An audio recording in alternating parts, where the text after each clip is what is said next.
Now we start building these icon groups. So we go back to the sidebar.js and then we go down to the bottoms and create another component called icons group. And then this is just a empty styled component. And we use a div and then we use add here inside the headers, and then we type icon groups. And you may think why we have to create these no style components, and this is because this is much easier to see. If we go to here, you can see we use display flags. So and then we use space between. So this means that we have the space between the icons groups and the avatars rather than each of these icons. So you can see there are the space between here rather than the space between each of these icons. And now we can add the icons inside the icons group. The first one is the story icons, but we do not have the story icons inside the material UI, so we have to use the image.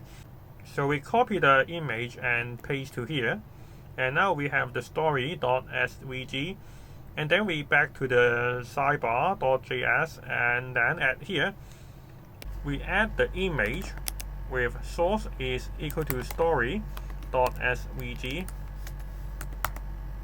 and then we save it. Now you can see the story icon at here, and now in order to make it like a button, we have to use the icon buttons to wrap the image. We paste to here.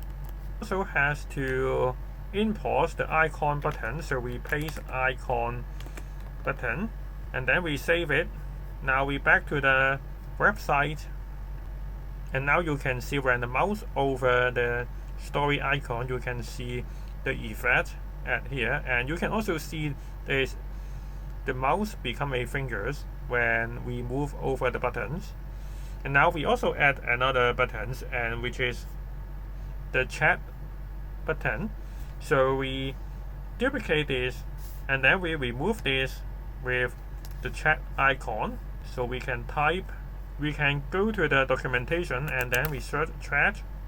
Now we can see there is chat at here, so we copy this and paste to here to import the chat icon, and then inside this we use the chat icon and save it. Now you can see we have the story icon and also the chat icon, but in Vue WhatsApp you can see there is a 3 dots here. And we can see when we click on this, it shows the menus, and then we log out from this menu. And in the next part, we are going to create this menu.